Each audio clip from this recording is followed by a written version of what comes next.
First week on the job. Imagine this. 20-year-old congressional intern Daniel Hernandez was at the epicenter of an event that nobody saw coming. Roll it.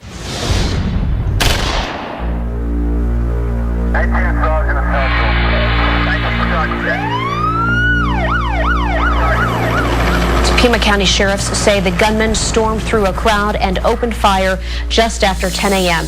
Gabrielle Giffords was shot once in the head. 17 others also shot. In the chaotic hours that followed this horrific tragedy in Tucson, a heroic story began to emerge. While waiting for emergency assistance to arrive, intern Daniel Hernandez Jr. sprung into action, applying pressure to Congresswoman Giffords' gunshot wound. Against the paramedics' wishes, Daniel forced himself into the ambulance with the Congresswoman, trying to keep her calm while they rode to the hospital. The Congresswoman is not deceased. Can you tell us her condition currently? She is in critical condition. She was shot one time. Where is her? In the head, through and through.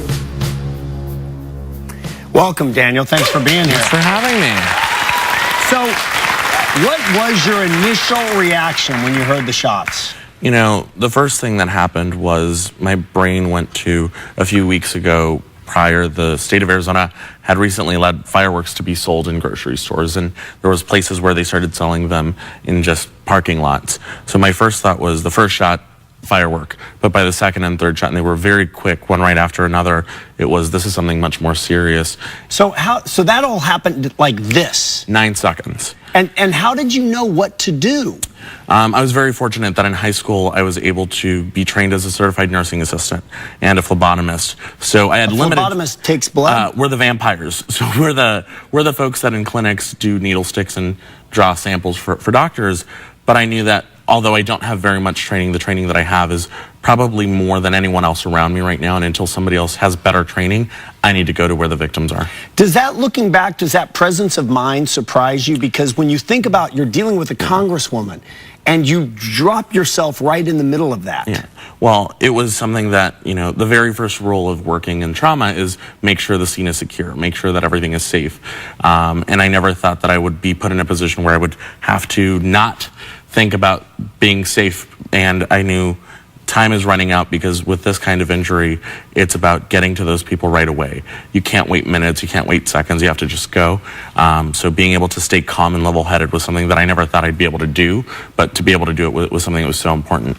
So you ride back with her in the ambulance, but then now it's hours later, and there was a lot of misinformation about what had happened. At one point, you thought she had died. So there was actually a really interesting thing that happened, which was the reports initially were that she had passed away.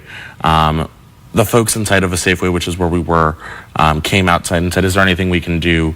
And we asked for clean linens so that we could make sure that we could apply it to any wounds. They brought back smocks from the meat department that were clean.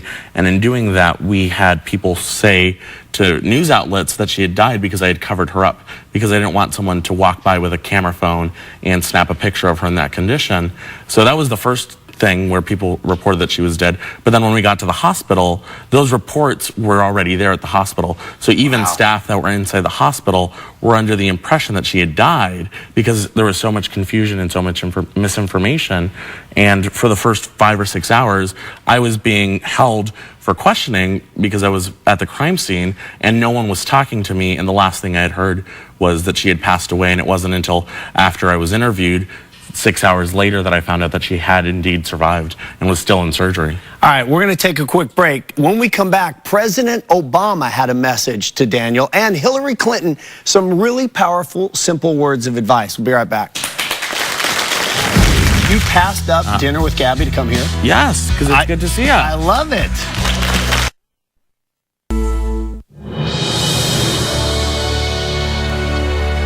It's definitely what we needed right now as a country and also as a state to hear that we're going to move forward and we're all going to come together. I appreciate the sentiment. I must humbly reject the use of the word hero because I am not one. And Daniel, I'm sorry you may deny it, but we've decided you are a hero because you ran through the chaos to minister to your boss and tended to her wounds and helped keep her alive. Wow, that was pretty powerful. So is it You know, sometimes there is false humility, right? You want to be humble, but because I'm kind of with Obama. I mean, you say, I humbly reject it. What's it like to be called from the president who knows about heroism that you are a hero? You know, it's hard to disagree with the president at any point, but I honestly still feel the same way. It's under horrific circumstances that I was able to show that I did what anyone I hope would do if they had the same amount of training and skill. So I don't think I'm a hero. I think it was a one-off, hopefully, where I was put in a situation where I did something that I think anyone should do. But I think the people that are the real heroes, and I still think this, even though it's been 2 years, are the folks who dedicate themselves to helping others and get no credit every single day. So you got a little taste inside their world. A little taste, but the folks who are nurses and doctors and teachers and folks that work day in and day out and don't receive any recognition. It's just not as glamorous. It's not as exciting. Yours is from a movie, you know? Yeah. So what's the friendship or relationship with Gabby? How is she, and do you stay in touch? You know, she's doing as well as can be expected, considering that she was shot in the head. And I think that's one of those weird things where people forget that we sensationalize news stories that happen like this, but it's only been 2 years since the shooting, and the fact that she's still able to talk and that her personality is still there, her sense of humor is still there, are all great things. It's just, it takes her a longer time to be able to communicate things. So she understands and comprehends everything. I was supposed to have dinner with her last night, but we're gonna have to reschedule because I'm here in Los Angeles, unfortunately. But you passed up dinner with Gabby to come here? Yes, because it's good to see you. I love it. So, you know, she's working on some new initiatives, and I'm hoping to get more involved with the work that she's doing. So in your book, which I'm so proud of you for writing a book, no small feat, nice job. Thank you. You have some advice from Hillary Clinton. You've got a lot of high-profile people in your life. Tell us about her advice, because it really struck me. So I originally started getting involved in politics because I wanted a woman president when I was 17. And it was such a great honor to be invited when Secretary Clinton was still Secretary Clinton to her office. And she said, you know, after 30 years of having been in public life, there's really a few things that I'd like to share with you to kind of help you cope with what's going on. And the biggest thing was, don't let other people put you in boxes. Be the person that defines yourself, because when you let others define who you are, they limit what you can do. So don't ever... You know, I actually asked when we were prepping this show before you got here, I asked everybody in the room, I said, does that comment relate to everybody? Everyone in the room it related to. Joseph Campbell had a phrase. He would say, the adventure you're ready for is the one you get. Yeah. So you can't, even when I heard it, I thought, yeah, I don't want to be defined merely as a fill in the blank, a talk show host, or a white guy with dark hair, or whatever that box might be. It's great advice. And I think it's something that even now, after what's happened in the last 2 years, I ran for office. It's one of those things where... You did? Yeah, I ran for office, and I'm... In where? In Tucson, Arizona, and I was the youngest gay elected official in the country for 9 months.